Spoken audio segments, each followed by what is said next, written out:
Well, it went by that fast. We'll try that again. There we go. Capture an idea and dream about it. Now this is where you can start taking control of your negative thoughts and your negative emotions. And this is where I would go when I would start feeling like just giving up, because I had all these doctors telling me it was impossible. We had 3 doctors in Houston tell Mary and I and Mark, my pilot, that I should have been dead 4 different times. Well, what do they know about dying? Okay? That's an individual thing. You want to get out of that mindset. You capture an idea and you dream about it. You dream about it until that's all you see. And then talk about your idea with your family and friends. And maybe it's about, hey, I want to be a Royal Crown Diamond, or I want to be a gold. Talk to your family and friends. Why do you talk to your family and friends first? Because you want to get the negativity past you. All right? You want to get all of the, that's crazy. I've never heard anything so foolish. That multi-level stuff, that pyramid stuff, why would you want to do that? So you want to get that out of the way. And then you can start focusing forward. Study that idea in your mind and rehearse it and look at it and analyze it, scrutinize it. And then you start putting a plan to that idea of how you're going to do it. How you're going to do it. Now, if you're actively engaging your brain in doing this, you know what your brain is not doing? It's not telling you to give up. It's not telling you to feel sorry for yourself. It's not telling you it's impossible. It's not telling you the doctor's right. You're focusing your brain on an idea that's outside of yourself, that's bigger than you.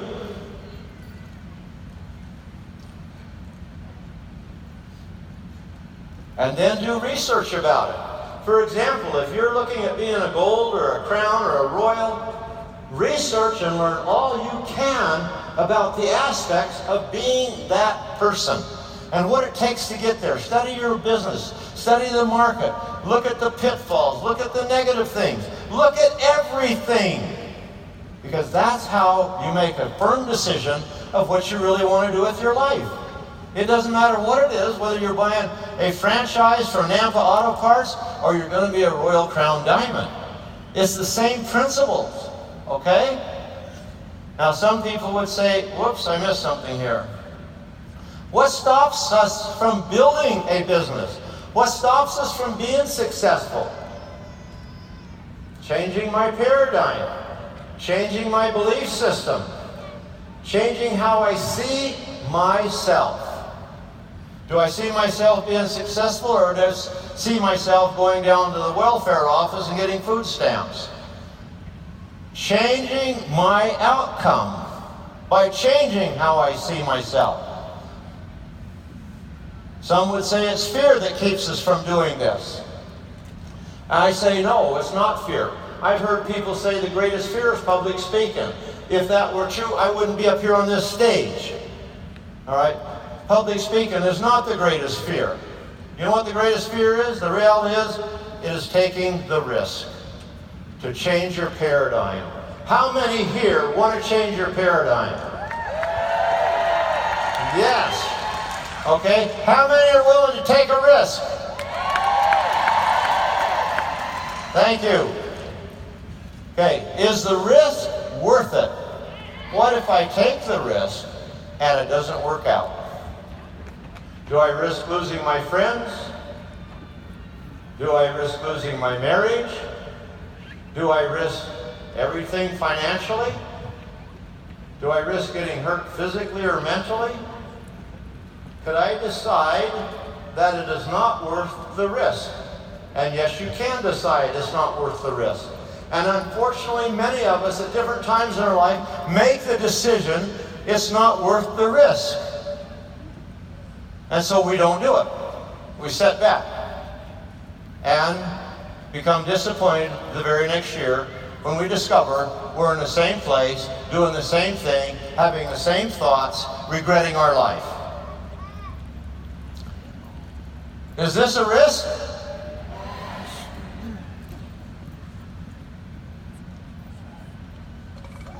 Yeah, that's a risk.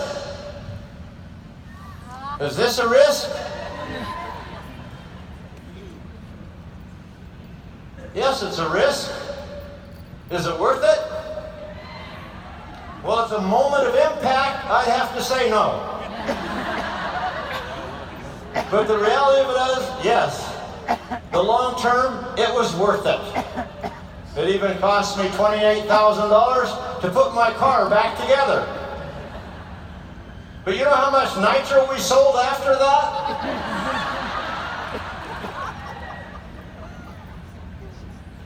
Yes, this was after the rollover you just viewed. You notice my flags are gone, my light's gone off the roof, but we just, after 7 rolls, John Wetton, the cameraman, and a couple of others, his assistants, came running down the mountain, helped me roll the car back up on its wheels, and fired it up and go again. You don't quit because you have a little rollover. Okay? So yes, you have a choice. You can quit right there because it hurt a little bit, or you can forget the hurt and get on with having fun and being happy, right? This was another moment that produced a little bit of pain. It resulted in a broken back. There's a risk in doing research. There's a risk in everything you do. There's a risk in getting out of bed in the morning. There's a risk in hiking into the jungle looking for plants. The Rio Babanosa between Ecuador and Colombia. Looking for plants for who? This was going up a tributary off the Amazon River in Peru looking for more plants. This was the week that I got bit and wound up with the Chagas virus. There is a risk. There's a risk in everything. And there's a, whoops. There we go. That's Jacob. It's all airborne. We love playing. And there's a risk in playing, but you know what? The spectators right here were a bigger risk. That was Mary right there in that snowmobile. She was more scared than I was. Yes, you take risk in many ways. And maybe some of you don't take risk quite as much as I do or in ways that I do, but I'll be glad to share it with you and teach you how. There's a risk in coming to Young Living's convention, true or false? You might get addicted to Young Living.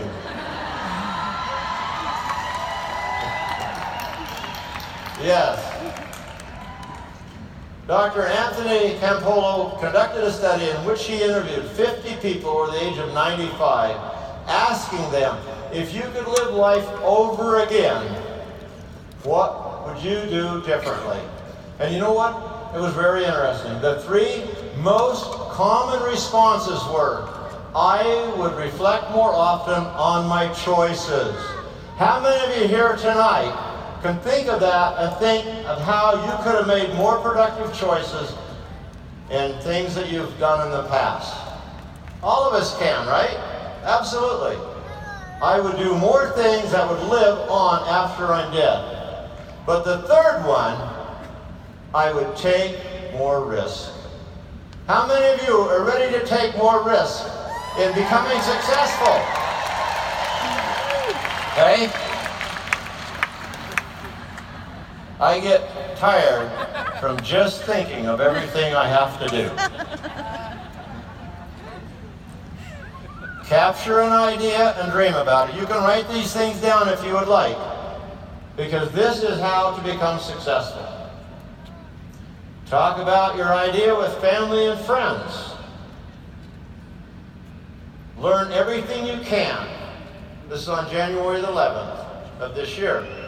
It was New Year's Day that I called Mitch Seavey and asked him if I came to Alaska, if he could let me take a dog team and take a ride and see if he thought I might be able to do this.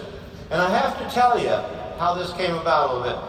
I was laying in bed after Christmas, and I had this feeling, I need to get out of this space I'm in. I've got to make a change because it's eating me alive inside mentally because of the condition I was physically. And I knew that if I didn't get out of that mindset, how destructive it was going to be. And so I thought of the most crazy thing I could think of in December. And I rolled over in bed and I told Mary, I said, what would you think if I went to Alaska racing dogs? And she was very kind. She looked at me and says, have you lost your flippin' mind? Not at all. So I was very politically correct. I said, okay. She felt safe. After breakfast, we're sitting around the table. I said to my boys, Jacob, Joseph, what would you think of Dad going to Alaska racing dogs? Yeah, Dad, that's cool!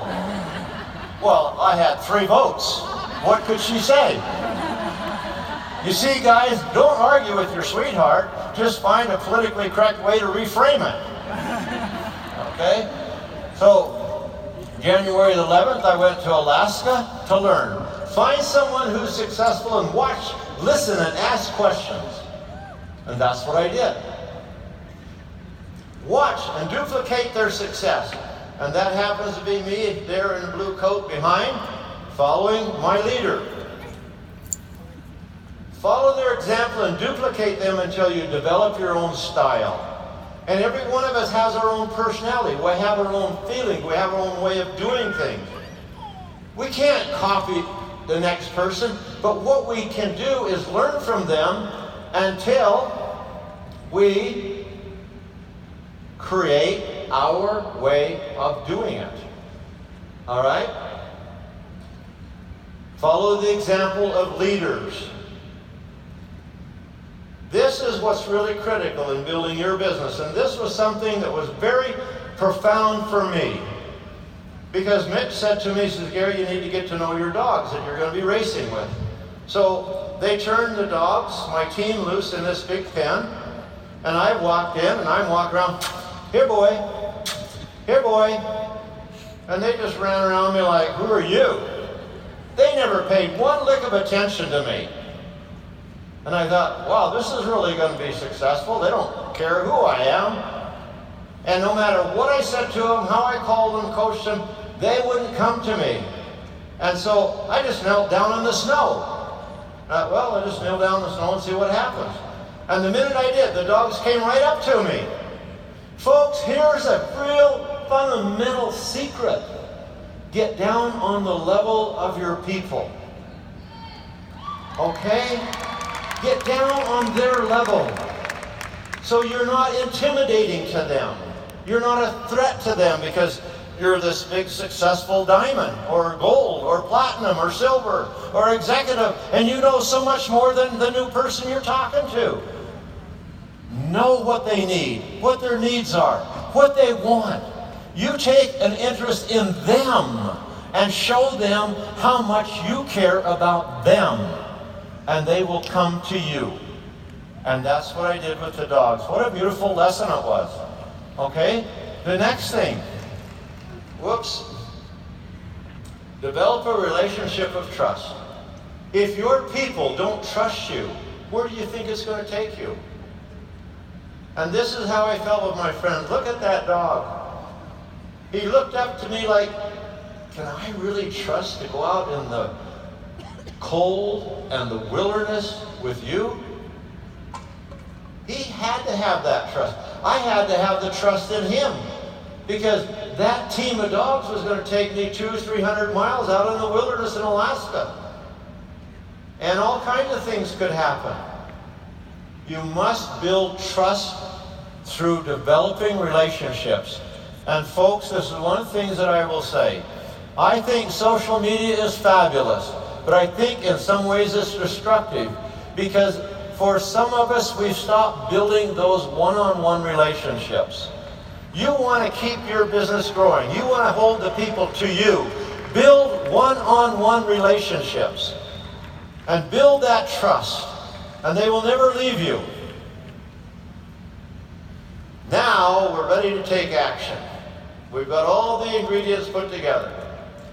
But no matter where you go, no matter what you've learned, no matter if you were a Royal Crown Diamond, always be coachable. Always be coachable. Be teachable. Be humble. Always. Don't be afraid. Just do it and trust yourself. You'll make mistakes just like I did. You know, my first corner, I hit a tree because I didn't even know how to drive a sled. You know, you're going to have times that you're going to hit bumps and you're going to find out, wow, this is horrible. How can I keep doing this when it's not working for me? Did I roll over the sled? Of course I rolled over the sled. I hit a couple of more trees, but I didn't quit. I broke 3 ribs while training at my ranch in Utah, 3 days prior to the race in Alaska. But this didn't stop me. So a little owie, a little hurt, that's not a reason to quit.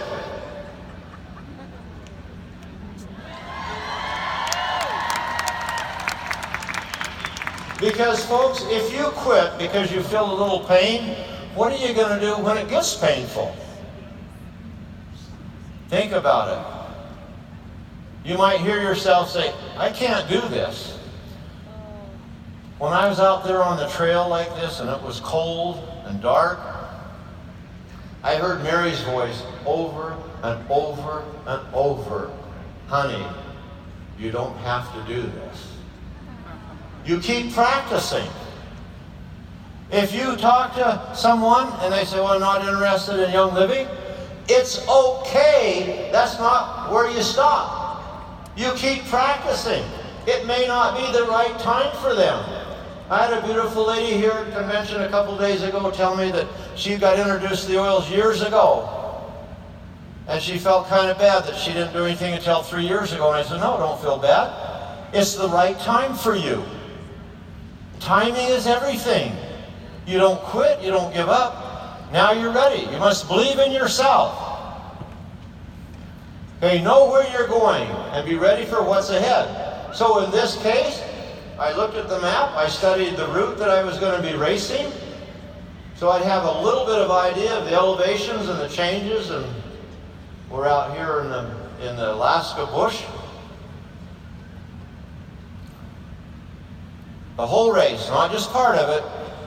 So we went all the way down to Homer and then turned around and went all the way back, 200 miles. This is another part that's really critical. After you've studied it out and you understand where you're going and you've created your map of how you're going to build your business, make your commitment and don't doubt yourself or you will fail. And this is the thing, because I kept hearing these voices in my head. Gary, what about your heart? Gary, what about your lungs? Gary, this is crazy. You're going to be out there in the wilderness 200 miles from nowhere and there's nobody around. Do you realize what could happen? And your head will do that to you. You have to decide if you're in control or your head's in control. True or false? Okay? So if your cousin, brother, aunt, friend across the street says, you're crazy, you can't do this, you have a choice. You can either accept it or you can just say, forget it, I'm doing it anyway. You know, I had a choice. We all have choices. It's how we act upon our choices that's going to determine whether we're successful or not. So I walked right in and I signed up. You know, if you hesitate, you'll start thinking about all the fear. You'll be thinking about the risk. You'll be thinking about, holy cow, Gary, are you stupid? You've only been on a dog sled 7 times in your life, and you're going to go run a race in a country you've never even been in. You don't even know the terrain. And you've got all of these health problems. Of course I could go that way. I signed up, and I just did it. If you want to succeed, get in the race and don't look back. Okay?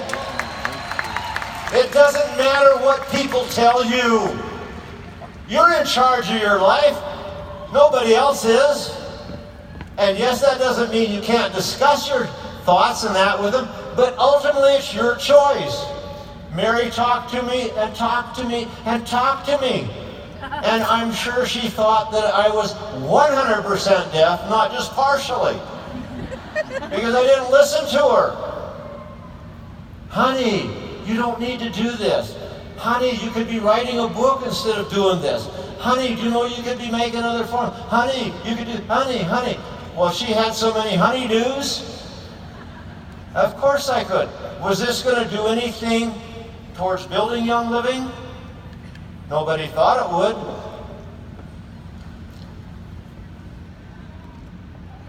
This was a scary moment. And you want to know why it was a scary moment? Because the musher with a 20-year history of mushing was right in front of me, and she rolled her sled at the start. And I'm coming up there, never been on a race in my life. I've only been on a dog sled 7 times. And I thought, holy criminy, Gary, are you absolutely crazy? Here's a professional musher that just rolled her sled in the takeoff. Once you start, just keep looking forward. January the 28th, 11:40 a.m., I was out of the chute. The people didn't even know me, and they were cheering and clapping and yelling. It was an exhilarating feeling. And those dogs they knew they had a greenhorn in the back of that sled, and they were heck bent for election to get rid of me before they got a mile down the trail. It's intimidating to start something new, not knowing what to expect. How many of you distributors have felt that? Of course. Yes. Who cares? Who cares? Okay? If you want something bad enough, you go for it. You don't worry about anything else. You don't worry about it's intimidating to you. You just grab on to those bars and stay clinched into your purpose, and you just go for it.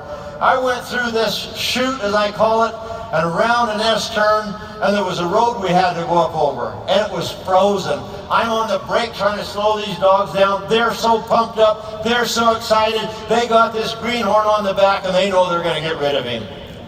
And they're booking it. And they come up, and I see this road. It's a berm like this.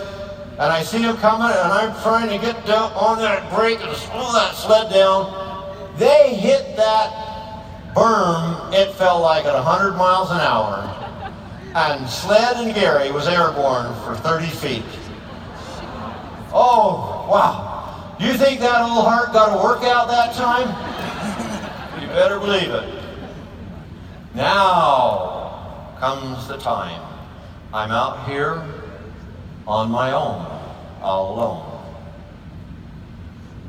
Going through the Alaska wilderness. I don't know where I'm at. I don't know how far I am. But I've been mushing for hours and hours and hours. I looked down at my GPS and I scrubbed the frost off from it so I could see, and it said 5.9. Holy criminy. I've only gone 5.9 miles. I've been out here all day. And I only have 50 miles to go. So I'm going and going and going for another hour or so. I brush off the frost. I look at it, 6.1. I'm never going to get to that check station. I started feeling so down, so deflated, that I had been out here for hours. I didn't have a watch on. I wasn't paying attention at the time. I just saw the sun just move around and go down. And I'm still out in the middle of Alaska, nowhere. And I've only gone 6.1 miles. And I was thinking, this is impossible. I can't do this. No one told me it was going to be this difficult, as I had to get off the sled and run with the dogs up the hill because it was a little too much for this young team of puppies. They were 2-year-olds, and it was perhaps their first race. And I started up over this hill, and as I came over the hill, the sun was just going down, and at this moment I saw a man standing there with a camera. And it was John Wetton. There's only one way John could be here. The check station has got to be around the corner. Oh my goodness, felt so excited. I was just on high. I came around the corner into the check station, and folks, here's another secret for you. Achieving your first goal, if it's a star or executive or silver or whatever it is, when you achieve that goal, it gives you a certain amount of excitement inside. It charges your adrenaline. That is for the purpose of giving you that shot for the next goal. And here's the key. Always make your next goal bigger than the one you just accomplished. Okay? Please do that. So arriving at Fetty's check station 52 miles into the race, Saturday afternoon, January the 28th. And it was amazing. It was amazing. Because as I pulled in the check station, the officials that were there to check my time and check my dogs and make sure that I made it okay, you know, they were just making a big fuss about me arriving there. And I thought, well, this is really strange. But boy, what wonderful people. How cool is it that they're so excited about me coming in second to last? I didn't know that some of them had been placing bets I wouldn't make it. So now is the time to put my dogs down, feed them, and get ready for the night. And enjoy the 3 hours of downtime you've got, 4 hours, whatever it might be.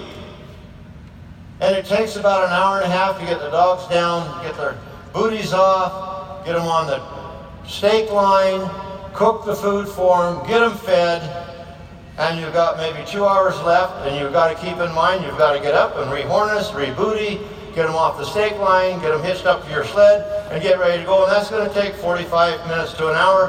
So how much downtime do you have? Oh, you got an hour. Oh, this is exciting. I got an hour to go sleep. So you grab your bedroll, and you go over to the check station, and you find out there's a place for you to sleep. You walk into the building, and there's a great big huge cat generator running. No sleep. So now it's back on the trail again. And folks, running through the night had a whole different feeling to it. What you see there is all that you see, is what's in that headlight. And it was nice if it reached the front dogs.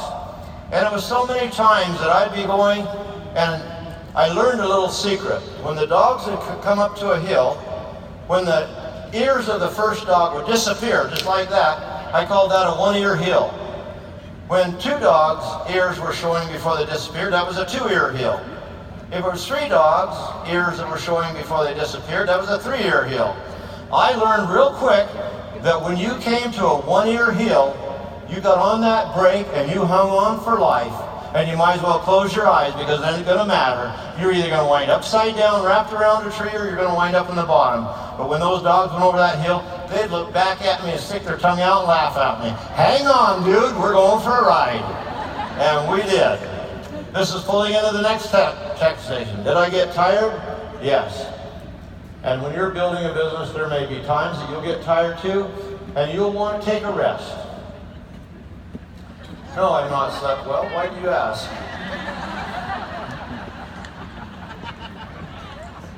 Well, the next morning, getting my dogs up, getting my ready to go, and folks, just as quick as I got to my sled and got the things out to give my dogs their breakfast and get them hooked off the stake line into the gang line, the storm moved in and it started to snow. And before I could get everything ready and get my clothes on to run, we had 4 inches of snow on the ground. And it was chilly. A lot of reasons to quit. Going downhill is not always easy, because you don't want to run over the person in front of you, you don't want the one behind you to run over you, so you got to keep your distance. Coming into the second check station, wow, or the third check station, what a glorious experience and a feeling it was. And you know what I found out when I was in the second check station? 4 other mushers had quit because of the conditions and how harsh and hard it was, and they were seasoned mushers. You know, so sometimes a very knowledgeable person might come along and say, "You're crazy, I've done this, I've been down this trail before, and it isn't a good place to go." You know, I built multi-level company before. I had a business in I would never do it again. And folks, we have a tendency to listen to those things. Never, never, never, because those are dream stealers. And that's why I made your oil blend dream catcher. You want to be grabbing dreams instead of letting somebody steal your dreams, right? And here again, this is my third accomplishment. Wow, I felt like I could conquer the world. You can't imagine what that feeling did to this old heart that was all busted up. And you know the best part that I didn't expect? And the reason I had my hands in the air cheering is because my two sons and my sweetheart were waiting at that check station for me. Yes. When my sweetheart knew that I was committed to do this, she didn't push back anymore. She says, honey, if this is what you want to do, then let's do it. And she jumped in and gave me the support. And it was a wonderful feeling. This is coming in, the joy of accomplishment. You've all felt the joy of accomplishment. It's true or false? Yes. 3 days and nights out on the trail.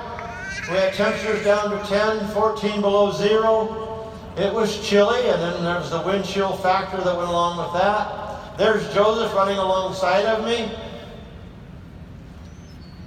Sharing your success with others is immensely rewarding. There's Joseph, Jacob, and Mary in line, so you see the preferential rewards. And yes, it was a joy. Mitch's wife, Janine, was there. And they were there to greet me. It was just a wonderful, wonderful experience. And then here's the payday. So we go to the banquet that night, and I got a check for $250 for finishing that race. Wow! Woo! Man, that was such an exhilarating feeling. There's Mitch Seavey on the right. You know, I did a 3-time Iditarod champion, and the man who coached me and inspired me to give this a go. And so it was a wonderful time. That's Patrick. He came in last, so he got the red lantern. But I told Jared, I said, Jared, I got a new career. I make money doing this. So yes, it was fun. But I was so stoked. The boys wanted to go play the next day, so we went to the ski resort and went skiing the next day. You know, you don't just lay down because you make an accomplishment. You don't lay down because you're tired. You keep going. If you want to be successful, you keep going. The second race, the Willow 300 Mushers meeting, February the 3rd. And here's my dogs. We're getting ready to go. I'm getting my sled packed and ready. The dogs are excited. This is their destiny. They love to run. They love to perform. This is the most exciting thing for these Huskies that they can do in their life. If their passion to run is like your passion being here at convention. And to take that away from them would be totally wrong. Here the other mushers are lined up as we're getting ready to take off. The starting line at Willow, this is also the starting point for the 1,050-mile Iditarod run. And now I'm back in the wilderness again with my dogs. And when you're standing on those runners, and you're going along about 8 to 10 miles an hour, and it's 10, 20, below, whatever, and the wind is blowing on that open, across those frozen lakes and tundra, it gives you a lot of time to think. And oh, that picture I was really proud of. That was my very first selfie. And here I was crossing what was called Big Lake, frozen lake, and the dogs were lined out and going well, and I tried this out, and I sent them home, and oh, that was pretty exciting. Mushing into the unknown. Another thing that I learned. How many of you have felt like you've gone into the unknown with Young Living? The difference between you mushing into Young Living and where I was mushing is there was nobody in front of me and there was nobody behind me except for a ways. But there was nobody there I could talk to.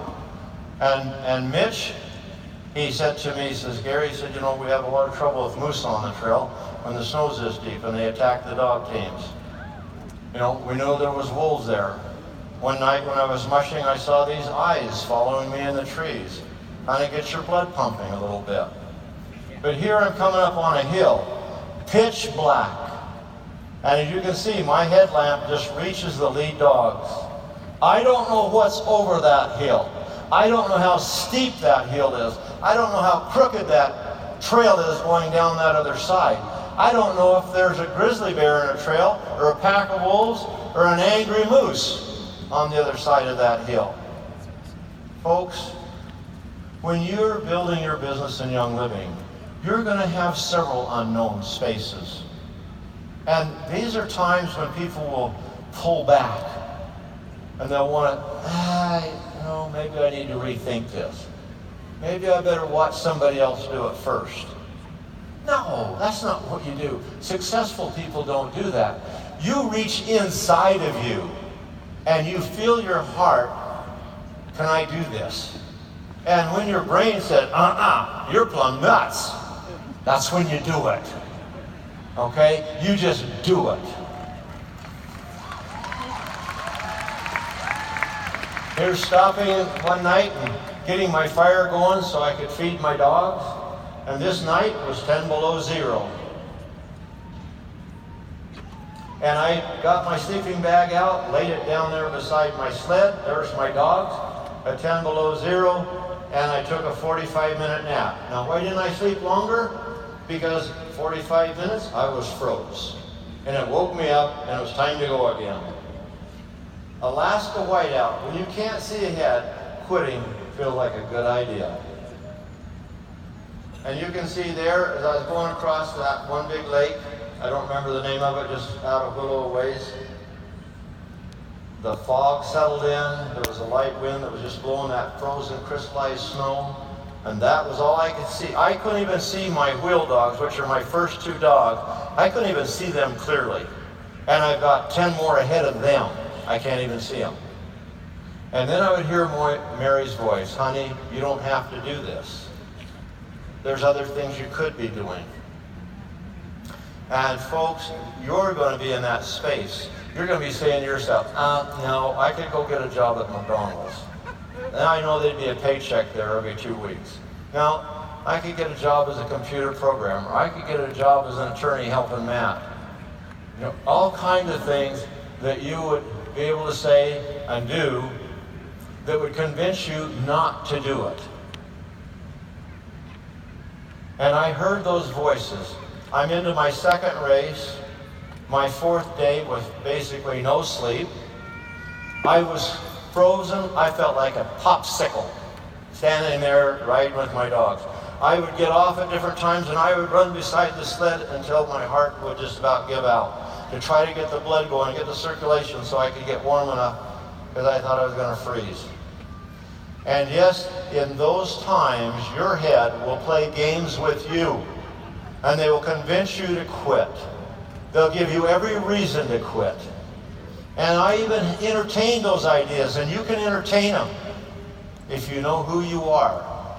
And I'm sitting on those, or standing on those runners going across that big frozen lake, colder than all get out, with the wind blowing, and can't see anything.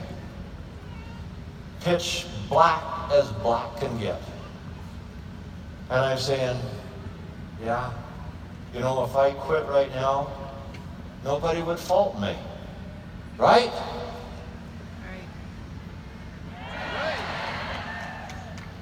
Mary would be happy. She would jump up and down with joy because I had enough sense to quit. But there was two little things that just came in this side of the brain. And one was, but Gary, how would you explain that to Jacob and Joseph? And then the next one was, how would you explain that to all of your distributors if you quit? Because you're not a quitter. So here's the key. When you get to that point where you feel like you can't do it anymore, then you find a reason. You reach down inside of you and you find a reason to do it. Even if you have to fabricate a reason to keep you pushing and persevering forward, you don't quit. Okay? And I even at one point, as I was alone out there, not knowing what was happening, I could feel my heart was doing things it wasn't supposed to do. And the thoughts did cross my mind. I could die and nobody would even know where I was at, because 2 different times I missed the trail and had to stop and go back and turn my dogs and get back on the trail. And if I was out on one of those other, they would not find me maybe for a day or 2, who knows. Those thoughts went through my mind. And this is what I did to myself. I said, Gary, you're going to do this if you do die. You're not quitting. Because if you die, you're going to be an example to your boys that you don't quit just because it gets difficult. You don't quit.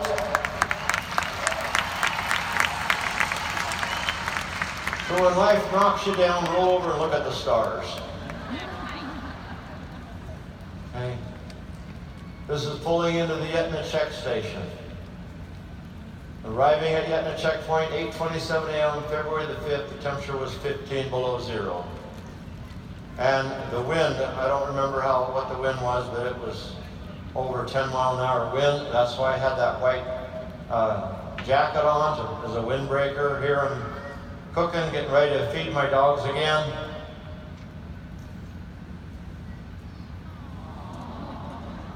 You take care of your dogs.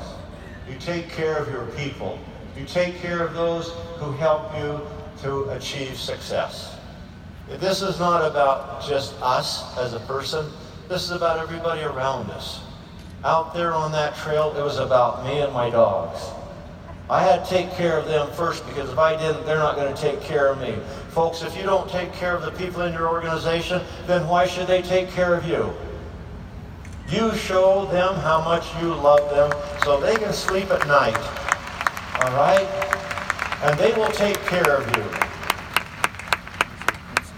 And yes, let them know how much you care about them. Coddle them a little bit. It's okay to show somebody you love them. This is one of my lead dogs, and he was just a precious dog. And I rewarded them every day. Arriving the Dishka landing checkpoint Sunday evening, 6:30 p.m., February the 5th. And coming in again, as I came around the corner, there was Joseph. Whoa! Man, all of those problems, all of those bad thoughts, they just vanished. They just vanished. And Joseph was there, Jared, Janae, Matt, Lori, Mark, the film crew. What a rewarding feeling it was when I came into that checkpoint and they were all there to greet me. And then, at 3 hours of downtime, it was hitch up and go again. Putting booties on. Here, my carabiner was frozen solid. I had to beat on it to get it loose so I could open it up, get my snow hooks hooked up. And then it's running through the night again. Now here's something that's very, very interesting that I learned again, that I think will have tremendous value to everybody. We live, that was coming into the check station. We live in a world today where there's no quiet. Our minds are just full of data. We're data overload. We're busy constantly. Our minds are taking in all kinds of information. And how do we process it? How do we process it? One of the value things that I found out here on the trail in the cold and the lonely, quiet, all you're hearing is the crunching of the sleigh runners in the snow, the pitter-patter of the dog's feet in the snow, occasionally a bark, occasionally a howl. But you're just there for hour after hour after hour, hanging on and hoping you don't have a rollover and get wrapped around a tree or go over the bank or into a river. All kinds of challenges. But you have time to think because it's quiet. It's quiet. Folks, to be successful, we need quiet time. We need to disconnect from the world. This is where I disconnected, because I need to go get my mind straight. I need to get my mind off all the problems and all the people telling me, I was going to die. This wouldn't work, that wouldn't work, this and that, until I was almost going crazy with it. I knew I had to get someplace where it was quiet to think and sharpen my saw. And this is where that can happen. And there's such a feeling out there in the cold wilderness with the dogs. You develop such a relationship. You just develop such a association and a companionship. And I thought, if we could do this with our people in our organizations, wow, what a powerful company we would be. And if we took time to step back and reflect and be quiet and listen to the unspoken words and sharpen our saw, how much more productive could we be? How much more could we help others?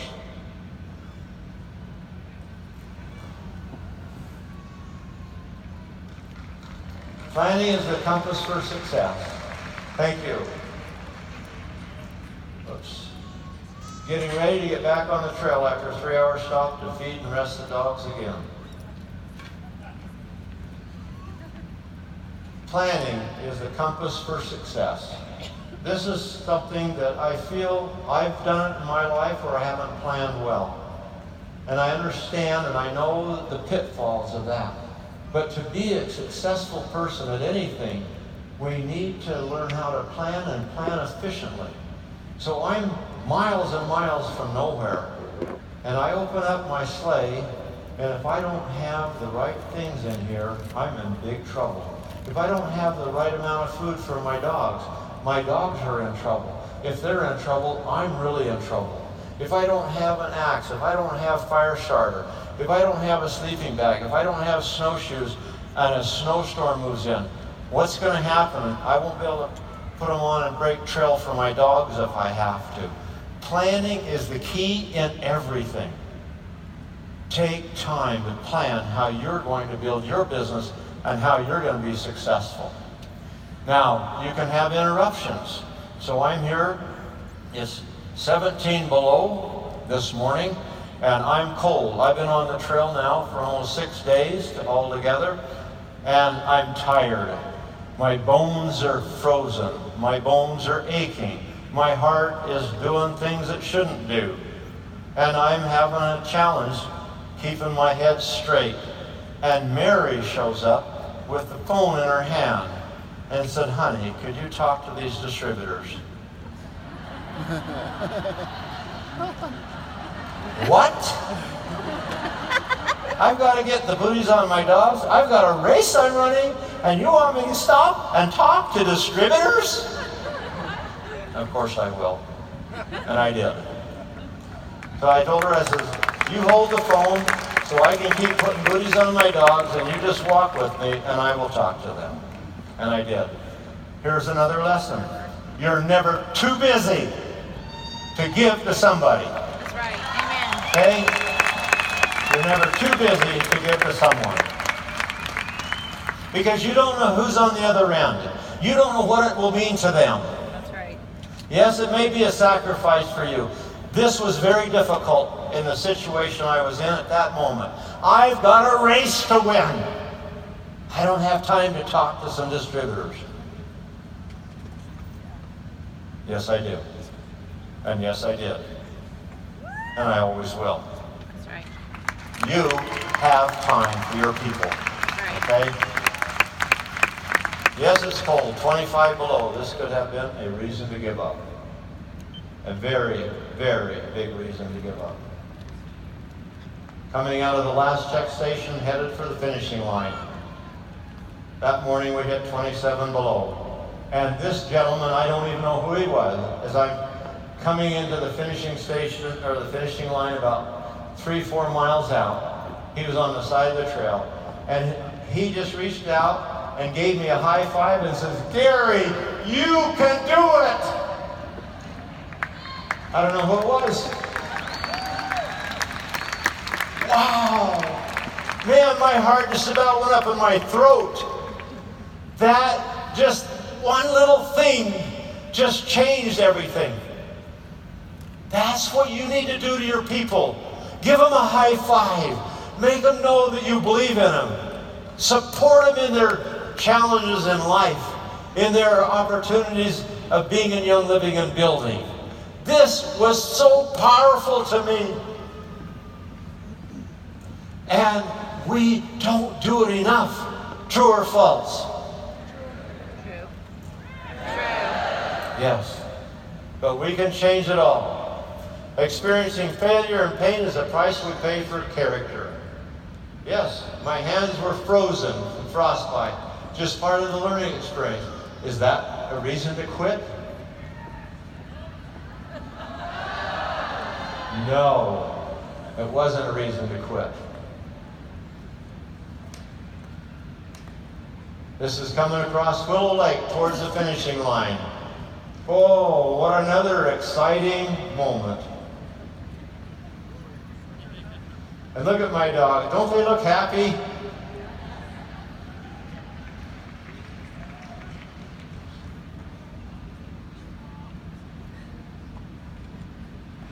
It was a happy moment for me. A brand new newbie who took on 2 races in Alaska that had never raced a dog, never run a dog before. And I finished 2 races and brought all my dogs home.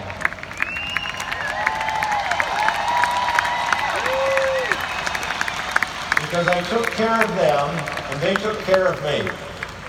And I didn't know beans about what I was doing, except the few hours that Mitch had in prepping me and getting me ready for this. I knew nothing. I just went for it. And folks, that is how you become successful. That's right. This is the finishing line. You can see Mitch standing there on the other side of me, Mary right behind me there. Jared is there taking video that went all over the world. Some of you might have seen it. There's Joseph giving me a big hug. The rewards.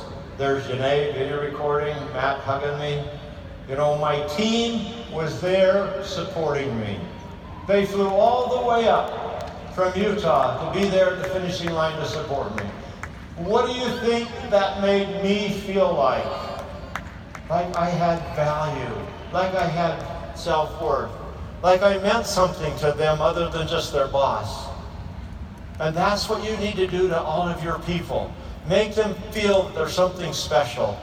I can't tell you in enough words how special my team made me feel when I came across that lake to the finish line and they were all there to greet me. I knew the sacrifices they made to fly up there on a commercial flight and drive 150 miles from Anchorage to be at that finishing line. Yes, sometimes all it takes is just giving a little bit to change another person's life and perspective. You give to the people in your organization, and they'll be there for you. We can always find excuses and reasons to give up and quit.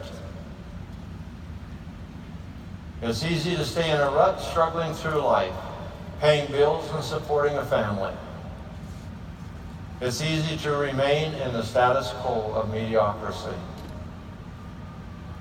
Be willing to take the path less traveled. Be willing to change. How many here tonight are ready to change?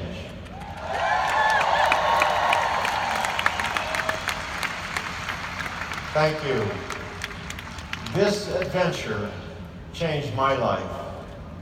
It was one of the highlights in my life, and not so much as the activity as it was the lessons that I learned from it and the opportunity to develop a relationship with some beautiful animals. Be willing to take a risk. How many of you are willing to take a risk tonight?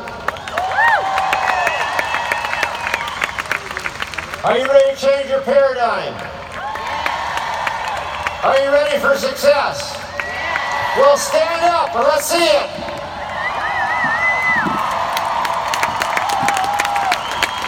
All right. Woo! Thank you, thank you, thank you. God bless you. We love you. My team, come up here. My team, come up here.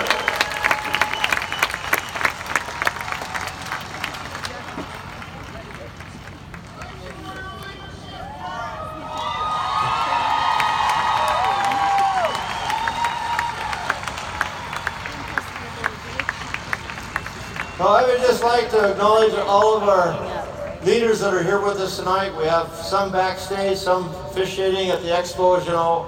I just want to express my love to every one of my employees worldwide.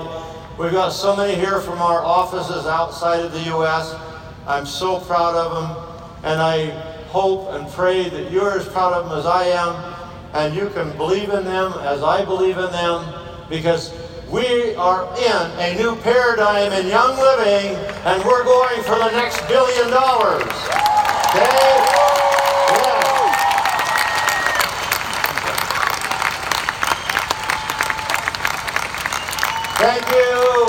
Thank you, and we'll see you tomorrow. Good night.